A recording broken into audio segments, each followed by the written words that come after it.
Thank you, everyone. Good morning. By the way, that 1989 thing, that was the Tiananmen massacre where the tanks roll over students. Okay. Hello, everyone. Thank you for the organizers for inviting me to come speak today. I think at this time where we're under such relentless assault on public higher education, it is critical that we form alliance and coalition in our struggle. In numbers, we have strength.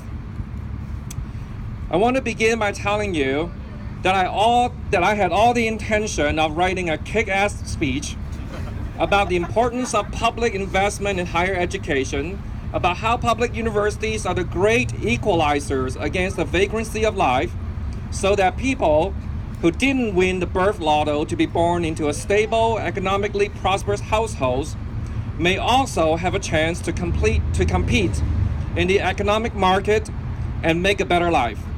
I wanted to talk about how uniquely placed public universities are to serve the critical role in maintaining social mobility and to soften the class boundaries.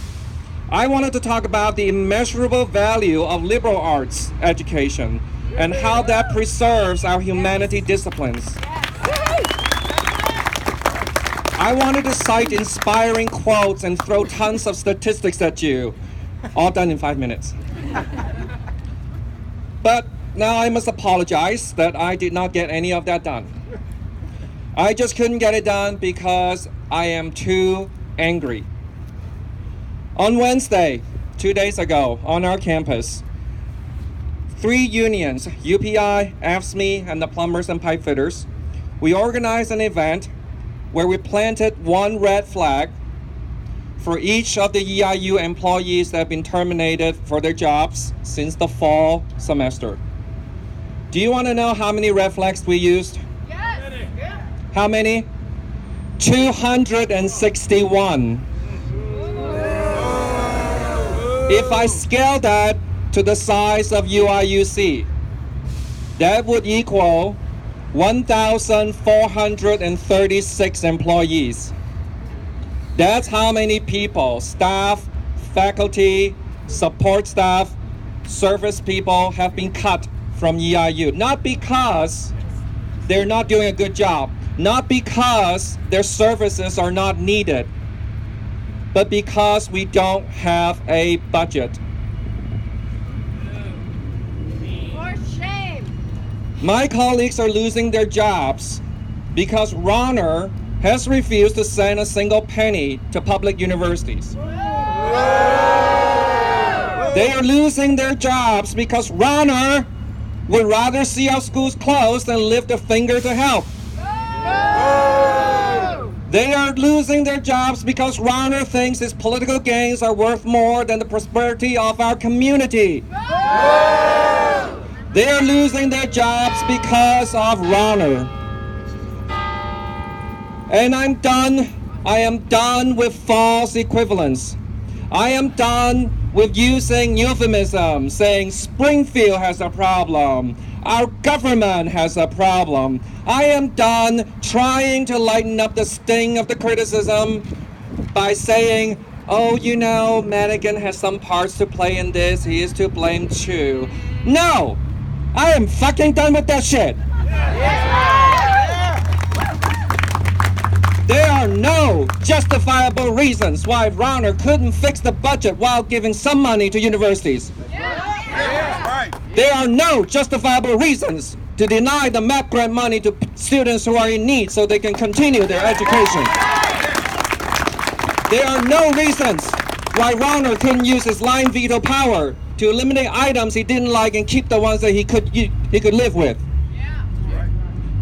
In fiscal year 2016 budget, Ronner proposed a 30% cut across the board for all public higher education. In the that budget never materialized. We realize that, right? Okay.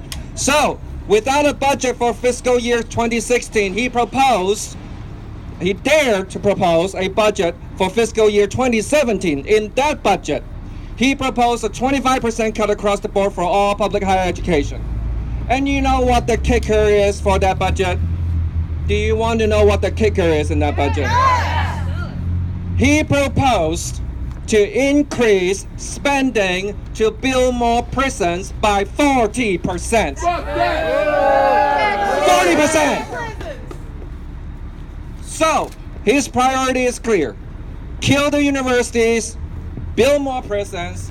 You should have no doubt where he wants to see the future of Illinois. That's right. Not on campus, in prisons. That's right.